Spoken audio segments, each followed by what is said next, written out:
Well, I got my Yuri on Ice video out the door, so now it's time for me to talk about one of my other favorite anime from fall 2016. No, the gay one. No, the other gay one. There were a lot of good shows last season. That's right, Flip Flappers. If you aren't familiar, Flip Flappers is a 13-episode show whose elevator pitch would read like this. Take the world hopping of Kingdom Hearts, the visually driven exposition of Fooly Cooly, the lesbians of Kunihiko Ikuhara, and garnish it with magical girl action and some densely packed allusions to art and philosophy. I honestly have no idea how it got greenlit, considering it's an unproven IP with both an unconventional narrative and intensive animation, but gosh, am I glad it did. Much like the series itself, my thoughts on Flip Flappers are a huge tangled mass, so I'm going to try out transition slides this time. They won't be 8 seconds long though, don't worry. Flip Flappers focuses on two girls, Kokona and Papika, and their quest to collect weird little magic stones called fragments in a strange alternate dimension called Pure Illusion. Along the way, they fight various big bads, rivalries are formed, plot twists are unveiled, all culminating in a pretty satisfying conclusion. A simple plot synopsis really misses the point of the show, though. The plot isn't what's important here, rather the super interesting ways in which it's conveyed. Flip Flappers is a very simple story told in a complex, nuanced way. There is a lot to love about this show, and one thing I was very impressed with is how, with some exceptions, Flip Flappers doesn't waste your time. Almost every element of the show is there for a purpose. There are many moments, bits of dialogue, or visuals that act on both the immediate entertainment level and on a deeper thematic level. And this all has to do with efficient storytelling. Movies and TV are visual media, which have two elementary components, audio and video. Good filmmakers know how to economize both components so that they aren't redundant. Great filmmakers can have them play off of one another. With this in mind, it's often asinine to have people in a film sit around and talk as a means of exposition, something unfortunately common in anime.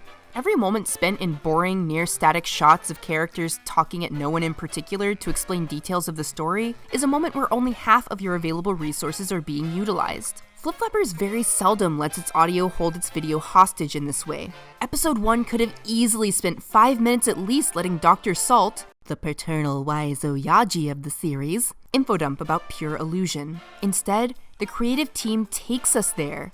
I don't remember a point in the series where it's explicitly stated that Pure Illusion is a liminal space shaped by the innate subjectivity of those who visit it, but we're explicitly shown that multiple times. In fact, Flip Flappers leans so heavily on visual storytelling, I would argue that imagery functions as praxis here. Praxis meaning the system by which something, in this case narrative information, is learned. When the fall 2016 season started, everyone who watched the first episode of Flip Flappers seemed to have two sequential reactions. What the frick? Followed shortly by, when's the next episode coming out, dog? Flip Flappers did not give us much exposition to go on. As an audience, we get thrown from environment to environment, from genre to genre, with most of the contextualizing plot not really appearing until the last 3 episodes of the show. This really shouldn't work, but most people who watched the first episode stuck around for the last. At some level, the lack of narrative consistency was compensated for by something else. A lot of crazy stuff happens in the show, but it's held together by a consistent visual vocabulary. From the very beginning, there are certain visual elements, for example this pet rabbit's weird appearance, some otherworldly vegetation, the weird forest-bound storage room, that key the viewer into the visual surreality to come.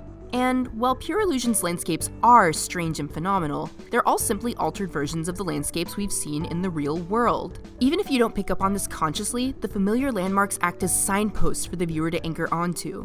Additionally, Pure Illusion's landscapes are painted in a similar style as the backgrounds in reality, giving the viewer a visual through-line. This imagistic consistency acts as a tonal life raft. When weird, inexplicable stuff starts occurring, it isn't narrative exposition that contextualizes the scene for us initially, it's the visuals. The stylistic fidelity builds enough trust in the viewer to carry them through huge, unexplained jumps in setting and plot until they are eventually explained at a later point. This use of image as praxis can also be seen in our 3 main characters' designs.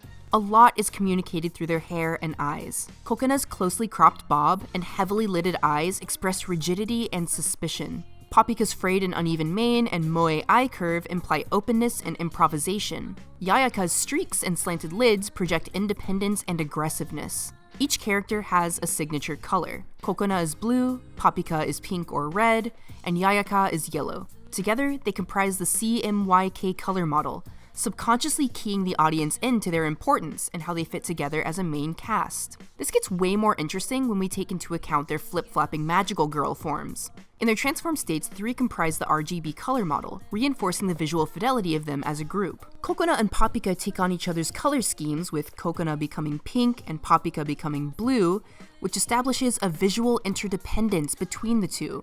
Yayaka's main color becomes green, a slight spectrum shift of her normal color scheme. Through simple visual design, the creators of the show can communicate that all three of these characters are integral to the story and are friends, but also that two of them are in love with each other. There are countless allusions, both verbal and visual, to different pieces of art and philosophical concepts throughout Flip Flappers. Here are some of them. A visual reference to Rubens' vase, a verbal reference to the biologist and semiotics expert Jakob von Uexküll, a visual and verbal reference to hyperart Thomasons, which are functionally useless objects that have been ascribed artistic meaning, visual reference to the young woman old hag illusion, a visual reference to Hansel and Gretel, a visual reference to the Illuminati, a verbal quotation from Natsume Soseki's short story 10 Nights Dreams. These are all within the first 2 episodes. There's a term in Japanese literary theory called honkadori, which is a loose analog to the Western concept of intertextuality. Honkadori is the implementation of allusions that should be generally recognized by the audience, and usually refers specifically to references in literature to poems that all cultured nobles would understand. But I think this tradition of utilizing allusion to map meaning onto one's own art is super relevant here. Besides being really cool Easter eggs for people paying close attention, the densely layered references in each episode direct the viewer, consciously or not, to ascribe values to what they're watching. When bits of the show closely resemble famous bistable optical illusions, our brains are primed to think about duality and the concept of how shifting perspectives can alter what we see or experience. For more curious or well-informed viewers, Uexküll's name brings to mind the concept of Umwelt, Jakob von Uexküll's idea that every living being experiences reality in a unique, necessarily subjective way, which plays off the plot device of pure illusion and the core theme of subjectivity. For a Japanese viewer, the Soseki passage probably elicits thoughts of a hallucinogenic sequence of dreams involving long-dead artists. In traditional Japanese poetry, honkadori circumscribed a text within the borders of the works it referenced. Similarly, Flip Flappers in many ways defines itself through the literature, art, and philosophy it alludes to, attempting to establish a stable dialogue between base text, reference text, and viewer. This is all really cool and wonderful, but how does it affect the story being told? What the fuck does this bullshit even mean? Flip Flappers has a lot going on. And despite all the kick-ass fight scenes and perverted robots that have human brains, at its core, Flip Flappers is a story of self-discovery and falling in love. Our main character Kokona starts the series struggling with one of those future career questionnaires, anime shorthand for an adolescent who hasn't found their purpose yet. Her body language is guarded and rigid, echoing the indecision and distance that color her existence. Then, Paprika hoverboards into her life and becomes the catalyst for Kokona's self-actualization. Paprika is in many ways the opposite of our main character. Where Kokona is reserved and stiff, Paprika is loud and loose. Her gestures are big, open, and she's often depicted as animal-like, implying just how in tune she is with her basic needs and desires. She immediately sees something special in Kokona and falls in love. Every adventure they go on deepens their bond. Toward the beginning, Kokona rebuffs Paprika when she says, "I love you," or tries to embrace her, but we see her soften and even reciprocate later on. In episode 7's Pure Illusion, Kokona's emerging romantic feelings for Paprika manifest in countless iterations of her in the form of anime romance tropes, culminating in this tacit admission of her love.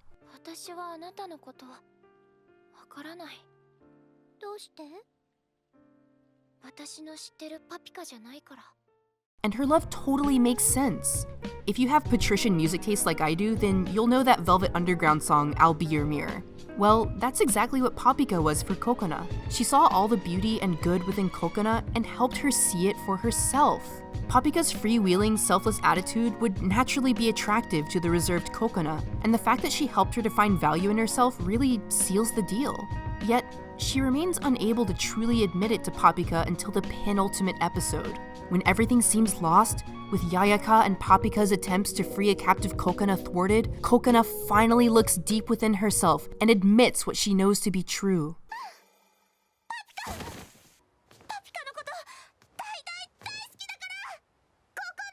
our heroes touch hands and transform into some truly badass new forms, which can only really be described as bridal battle armor.